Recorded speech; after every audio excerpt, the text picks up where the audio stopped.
Hi everyone, hope you guys doing well. So today I'll be discussing about a very important video regarding the basic skin lesion. So in order to understand the various diseases, it's so very important that you have to have certain idea regarding basic skin lesion. So without any further ado, let's jump into the main video. So what are the basic skin lesion? So it is broadly categorized into three types. That is primary skin lesion, secondary skin lesion, and spatial skin lesion. Overall, the skin lesion divided into three main categories. So what is primary skin lesion? It is the first lesion which appear in disease. What is primary skin lesion? It is the first lesion which appear in disease. I will be discuss it later in detail, but till now just understand that it is the first lesion which appear in disease. What is the secondary skin lesion? It is the changes which have happened over primary skin lesion. So what is secondary skin lesion? Secondary skin lesion is associated with changes. It is associated with the changes which have happened over the primary skin lesion. We will be discussing each in detail. And what is the spatial skin lesion? Spatial skin lesion, it is associated with the specific diseases. Like if we talk about in scabies, there is Barrows. So Barrows is specific for scabies. So the primary skin lesion are the first lesion which appear in disease. Secondary skin lesion are the changes associated on primary skin lesion, and spatial skin lesion, it is associated with the specific diseases like Barrows in case of scabies. So let's understand what is primary skin lesion. Primary skin lesion, it could be flat and it could be raised. Primary skin lesion, it could be flat and it could be raised. I mean to say, let's say if the lesion is flat, so there is two possibilities. Either if the diameter is less than 10 mm, if the lesion is flat and the diameter is less than 10 mm, that is known as, yes, that is known as macule. So what is macule? Macule is a flat lesion having diameter less than 10 mm. And macule is basically, it is associated with the skin color change. It is so very important that macule is only, it is the change in the skin color. I mean to say, it is neither depressed nor raised, and it cannot be felt, it can only be seen. So these are the certain 2 or 3 important points regarding macule. Flat lesion, diameter less than 10 mm, it is only, we can see it but we can't felt it, and it is neither depressed nor it is raised. It is only change in skin color, so it is important. So if the lesion is flat and having diameter more than 10 mm, that is, yes, that is known as patch. So what is patch? If the lesion is flat and diameter more than 10 mm, that is known as patch. And another hand, if we see the raised skin lesion, so if the lesion is raised and diameter less than 10 mm, that is known as papule. That is known as papule. So papule is raised lesion, diameter less than 10 mm. If there is raised lesion and diameter more than 10 mm, that condition is known as, yes, that is known as plaque. And plaque is the change in the skin texture. So I repeat, flat skin lesion, it could be a macular patch.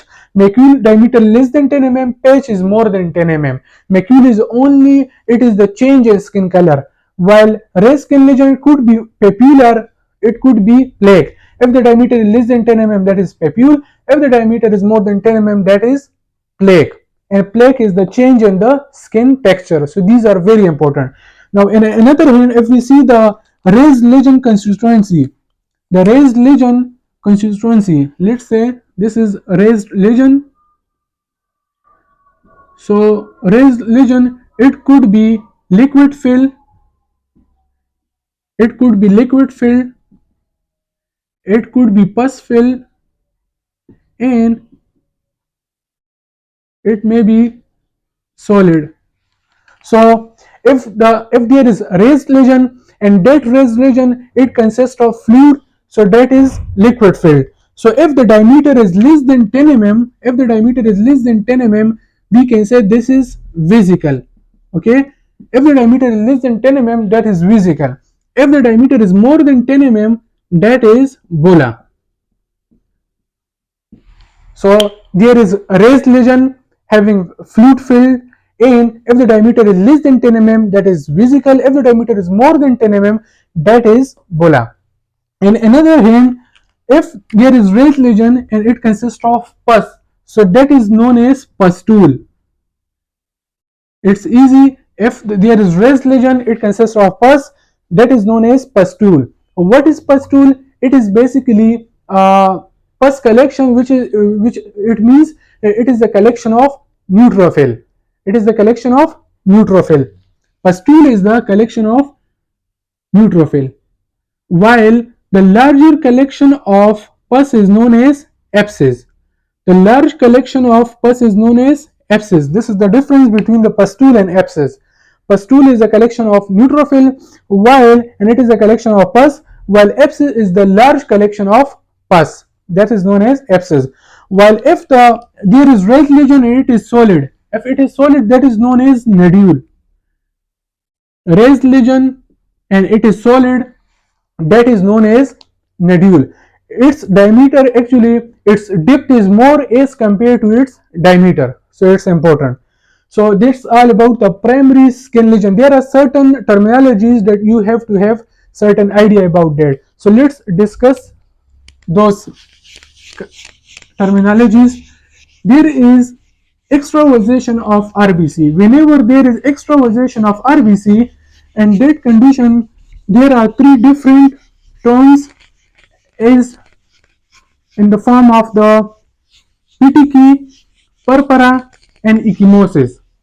So extravasation of RBC, whenever there is extravasation of RBC, so there are three from blood cell into skin. So it could be petechiae, it could be purpura, and it could be ecchymosis. So what is the main difference between the petechiae, purpura, and ecchymosis? In petechiae, the diameter is 1 to 2 millimeter. In petechiae, the diameter is 1 to 2 millimeter. In purpura, the diameter is more than 3 mm. While in case of ecchymosis, the diameter is 1 to 2 centimeter. So this is important. Secondly, this purpura is important. This purpura is mainly, it could be due to the extravasation of RBC, or mainly it could be because of vasculitis. So purpura, it is maybe due to the extravasation of RBC, and it could be because of vasculitis. Whenever the purpura occur because of extravasation of RBC, and that condition, that is non-palpable. It is important. Whenever the purpura is because of extravasation of RBC, that is always non-palpable. It is so important. But if purpura occur because of vasculitis, if purpura occur because of vasculitis, and that condition, it is palpable. So it is important point you have to know. So now let's talk about the shapes of lesion. So there are various shapes of lesion, we will be discuss it in detail. So there are some lesion which is round in shape. So whenever the lesion is round, that is known as, yes, annular lesion. This is known as annular lesion. When lesion is in round shape, this is known as annular lesion, and this annular lesion, it is mainly seen in the tinea, It is seen in secondary syphilis, and also it can be seen in lupus. So the round lesion, annular lesion, it is seen in tinea, secondary syphilis, and lupus. Whilst there are some lesion which is arranged in a linear pattern, and that lesion is known as linear lesion. And linear lesion, it is more commonly seen in the contact dermatitis. So linear lesion is for the contact dermatitis. There are some lesion which is arranged in a cone shape, and that lesion is known as nummular lesion.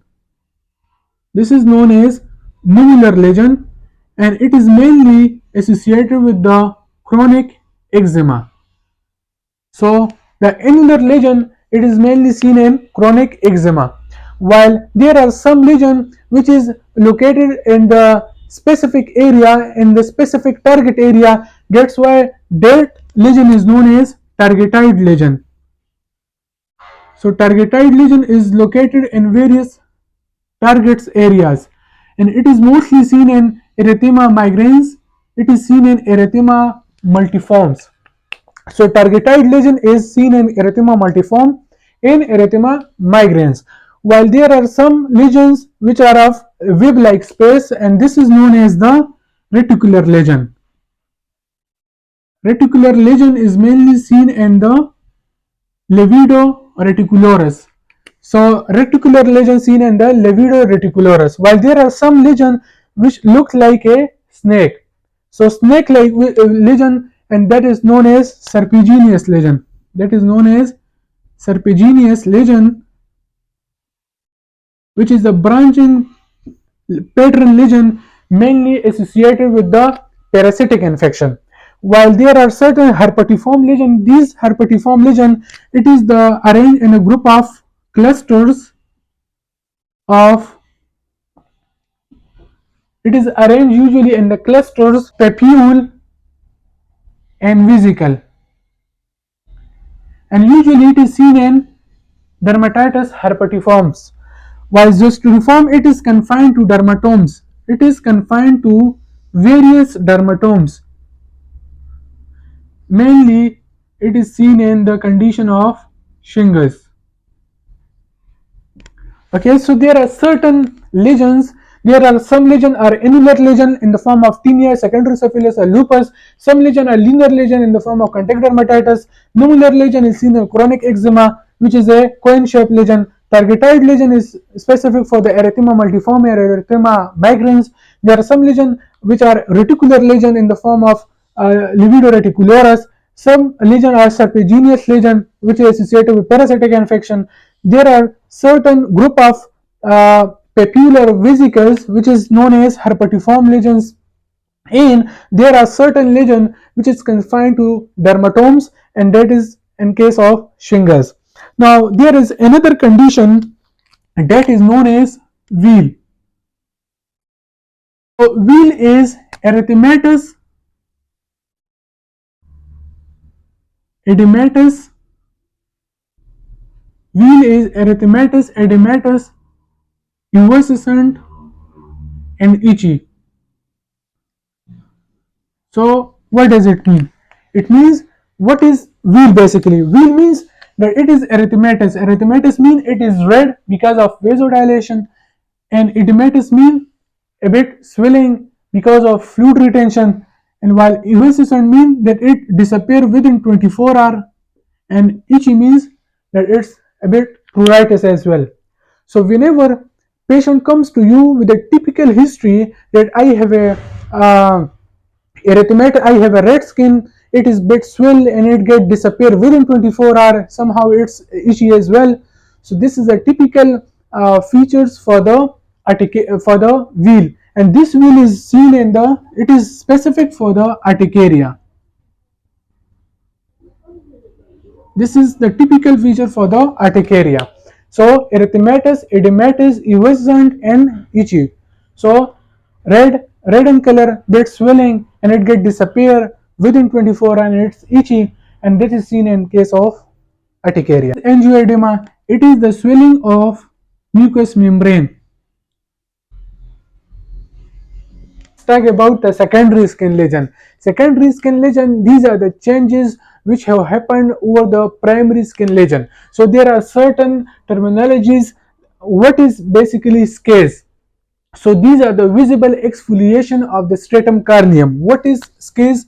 This is the visible exfoliation of stratum corneum.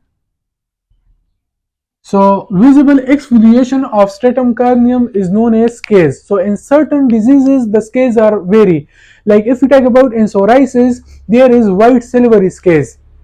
So white silvery scales, they are found in the psoriasis. White silvery scales, it is present in psoriasis, while greasy lesion, greasy scaly lesion, it is present in the seborrheic dermatitis. While fish-like scales present in ichthyosis, and fine scales are present in pityriasis versicolor. So scales are visible exfoliation of stratum corneum. White silvery scales are specific for psoriasis. Greasy scaly lesion are specific for seborrheic dermatitis, while fish-like scales is present in ichthyosis, and fine scales it is present in pityriasis versicolor. So what is crust? It is the dried out exudates and hemorrhagic crust. It is present in the which condition? In herpes infection. So in hemorrhagic crust, it is present in herpes infection. So while honeycomb crust, it is present in impetigo. So crust is nothing but it is the dried out exudates. The hemorrhagic crust is present in herpes infection, while honeycomb crust it is present in impetigo. Now what is basically erosion? Raw area in skin by discontinuity of epidermis. So this is known as, it is called as erosions. Erosion is the raw area in the skin which is formed by the discontinuity of the epidermis. While in ulcer, it also involves the epidermis, but still it extends up to the subcutaneous tissues. So in ulcer, also it involves epidermis, but still it extends up to the level of subcutaneous tissues. And what is fissures? Fissures are the linear crack skin, linear crack lines in skin.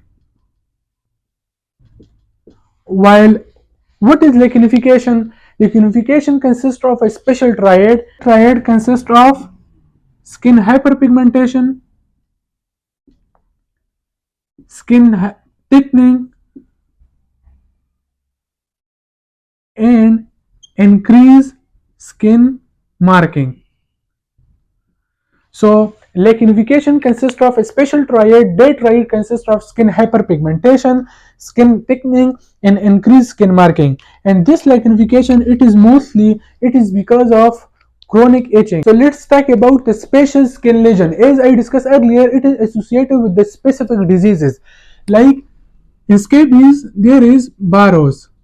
So Barrows is specific for scabies and tiny raised crook skin over the skin surface, while comedones is present in acne.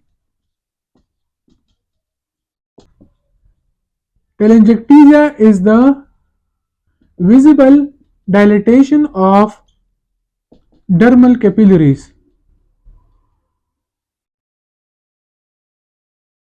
So the visible dilatation of dermal capillaries, that is telangiectasia. What is poikiloderma? What is poikiloderma? It consists of a triad. Triad consists of skin hyperpigmentation, skin atrophy, and telangiectasia. Okay, so the triad of poikiloderma is skin hyperpigmentation, skin atrophy, and telangiectasia. Milia is nothing but it is a cyst. So students, that's all about today's video, and I hope you like the video. Thank you so much.